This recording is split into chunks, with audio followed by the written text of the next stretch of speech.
Hello. So we are going to do another chapter. Here, I got tea. Okay.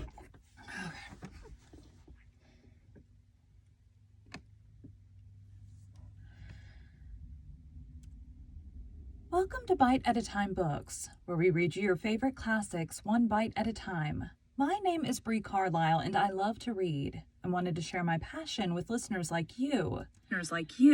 All of the links for our show are in the show notes. Today we'll be continuing The Three Musketeers by Alexandre Dumas. So tea I drink is, it's a sore throat tea, or it's called a throat coat. Kind of get used to I'm not a huge fan of licorice, but eventually you get used to the flavor because it is what works best. Dumas. Chapter 57, Means for a Classical Tragedy.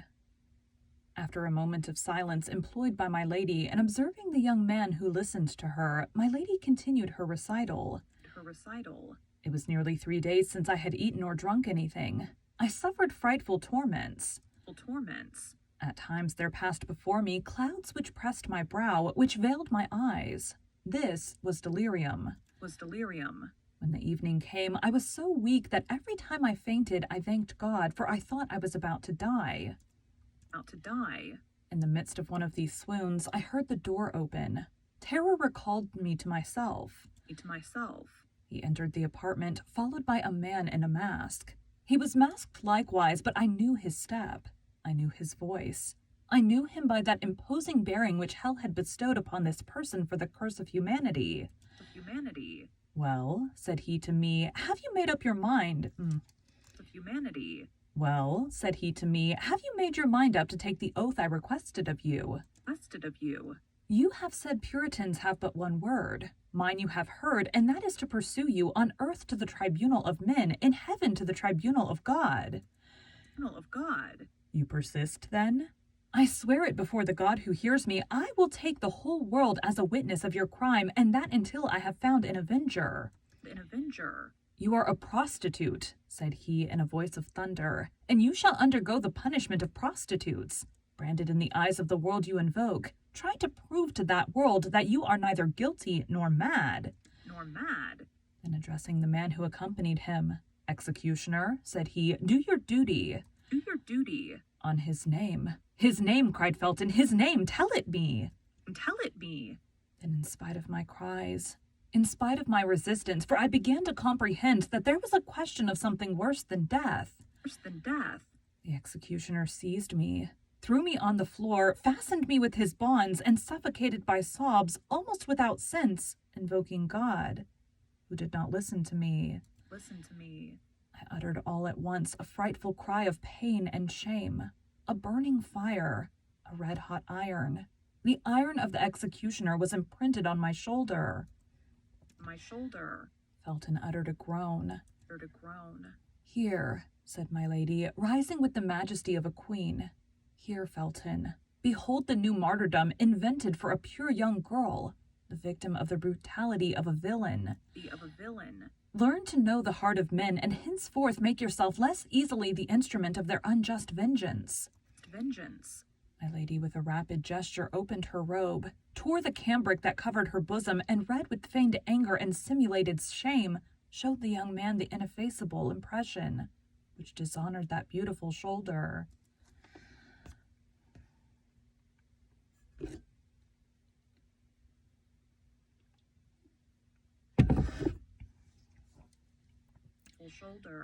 But, cried Felton, that is a fleur-de-lis which I see there. And therein consisted the infamy, replied my lady, the brand of England. It would be necessary to prove what tribunal had imposed it on me, and I could have made a public appeal to all the tribunals of the kingdom. But the brand of France? Oh, by that I was branded indeed. This was too much for Felton. Pale, motionless, overwhelmed by this frightful revelation, dazzled by the superhuman beauty of this woman who unveiled herself before him with an immodesty which appeared to him sublime, He ended by falling on his knees before her, as the early Christians did before those pure and holy martyrs, whom the persecution of the emperors gave up in the circus to the sanguinary sensuality of the populace. The brand disappeared. The beauty alone remained. Pardon, pardon, cried Felton. Oh, pardon. My lady read in his eyes. Love, love. Pardon for what? Asked she. Pardon me for having joined with your persecutors. My lady held out her hand to him. So beautiful, so young, cried Felton, covering that hand with his kisses. My lady let one of those looks fall upon him which made a slave of a king. Felton was a Puritan. He abandoned the hand of this woman to kiss her feet. He no longer loved her. He adored her. When this crisis was past, when my lady appeared to have resumed her self-possession, which she had never lost, when Felton had seen her recover with the veil of chastity those treasures of love, which were only concealed from him to make him desire them the more ardently, he said, "Ah, now, I have only one thing to ask of you. That is the name of your true executioner. For to me there is but one. The other was an instrument, that was all." "What brother," cried my lady, "must I name him again? Have you not yet divined who he is?" "What brother," cried my lady, "must I name him again? Have you not yet divined who he is?" "What?" cried Felton. He, again he, always he? What? The truly guilty? "The truly guilty," said my lady, "is the ravager of England, the persecutor of true believers, the base ravisher of the honor of so many women. He who, to satisfy a caprice of his corrupt heart, is about to make England shed so much blood. Who protects the Protestants today and will betray them tomorrow. Buckingham? It is then Buckingham?" cried Felton in a high state of excitement. My lady concealed her face in her hands, as if she could not endure the shame which this name recalled to her. You know what? I want to check something. Okay, I did change on there. Okay. "Buckingham, the executioner of this angelic creature," cried Felton, "and thou hast not heard—" "Buckingham, the executioner of this angelic creature," cried Felton, "and thou hast not hurled thy thunder at him, my God. And thou hast left him noble, honored, powerful for the ruin of us all. God abandons him who abandons himself," said my lady.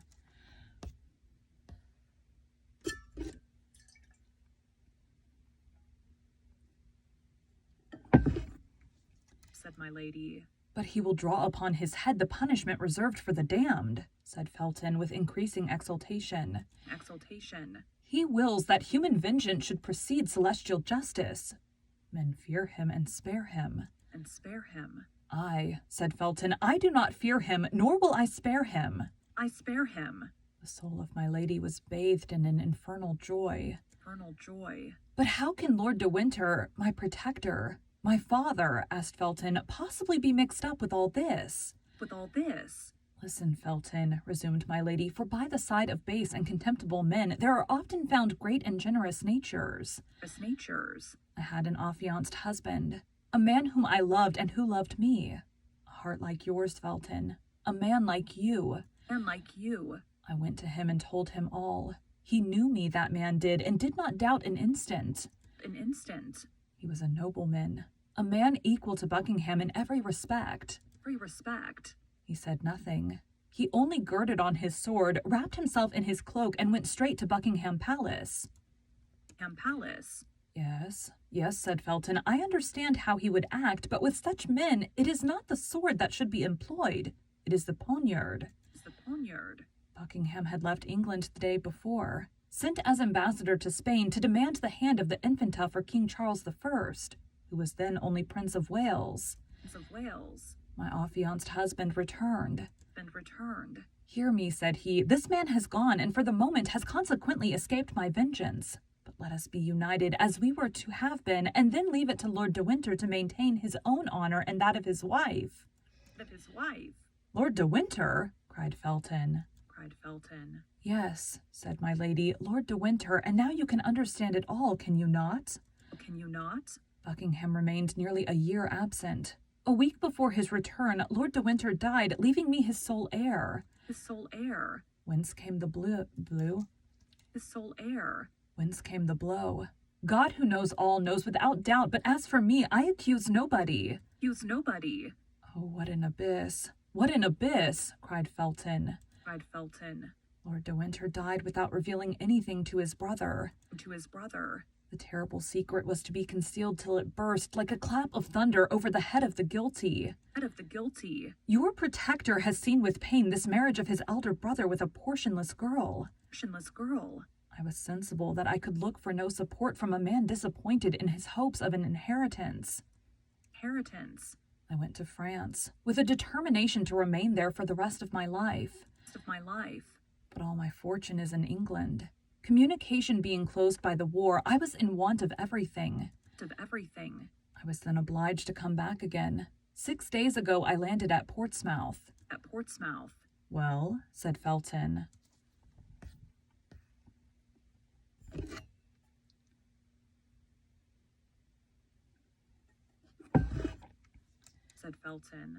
Well, Buckingham heard by some means, no doubt, of my return. He spoke with me to Lord de Winter, already prejudiced against me, and told him that his sister-in-law was a prostitute, a branded woman. The noble and pure voice of my husband was no longer here to defend me. Lord de Winter believed all that was told him with so much the more ease that it was his interest to believe it. He caused me to be arrested, had me conducted hither, and placed me under your guard. You know the rest. The day after tomorrow he banishes me. He transports me. The day after tomorrow he exiles me among the infamous. Oh, the train is well laid. The plot is clever. My honor will not survive it. You see then, Felton, I can do nothing but die. Felton, give me that knife. And at these words, as if all her strength was exhausted, my lady sank, weak and languishing, into the arms of the young officer, who, intoxicated with love, anger, and voluptuous sensations hitherto unknown, received her with transport, pressed her against his heart, all trembling at the breath from that charming mouth, bewildered by the contact with that palpitating bosom. No, no, said he. No, you shall live honored and pure. You shall live to triumph over your enemies. My lady put him from her slowly with her hand, while drawing him nearer with her look. But Felton in his turn embraced her more closely, imploring her like a divinity. Oh, death, death, said she, lowering her voice and her eyelids. Oh, death, rather than shame. Felton, my brother, my friend, I conjure you. No, cried Felton. No, you shall live, and you shall be avenged. Felton, I bring misfortune to all who surround me. Felton abandoned me. Felton, let me die. Well then, we will live and die together, cried he, pressing his lips to those of the prisoner. Several strokes resounded on the door. This time my lady really pushed him away from her. Hark, said she, we have been overheard. Someone is coming. All is over. We are lost. No, said Felton. It is only the sentinel warning me that they are about to change the guard. Then run to the door and open it yourself. Felton obeyed. This woman was now his whole thought, his whole soul. He found himself face to face with the sergeant commanding a watch patrol.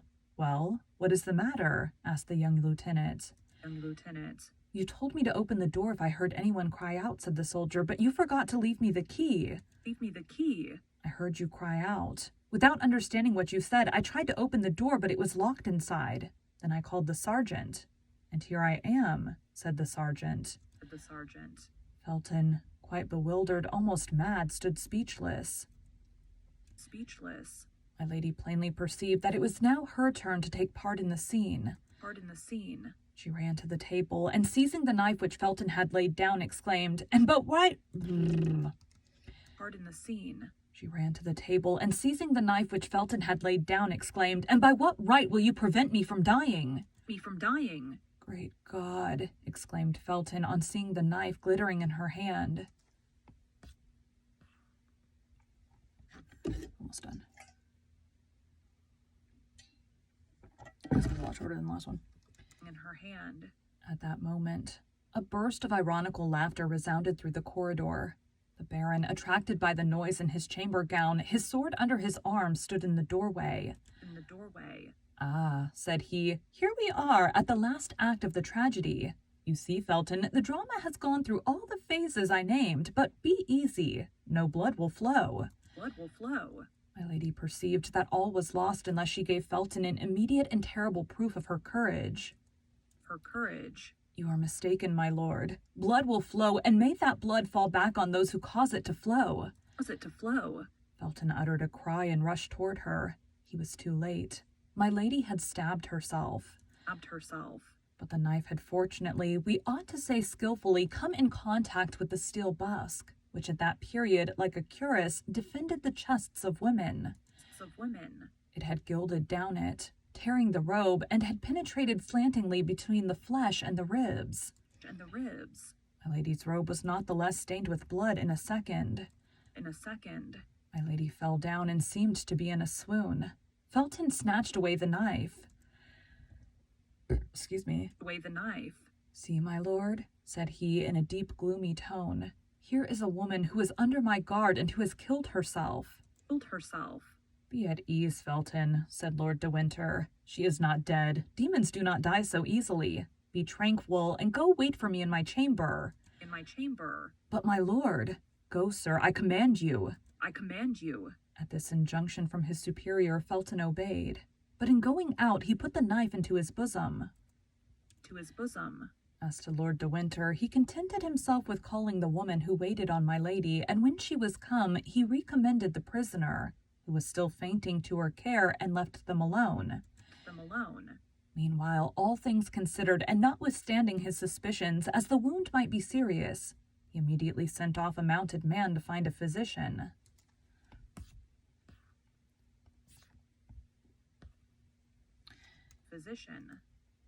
Thank you for joining Bite at a Time Books today, while we read a bite of one of your favorite classics. All of the links for our show are in the show notes. We are part of the Bite at a Time Books Productions Network. If you ever wondered what inspired your favorite classic novelists to write their stories, what was happening in their lives or the world at the time, check out Bite at a Time Books, Behind the Story. Tuesdays wherever you listen to podcasts. Again, my name is Bree Carlisle, and I hope you come back tomorrow while we take the next bite of the Three Musketeers. That last one was almost 30 minutes. This one was only 13. That is all. Thanks, guys.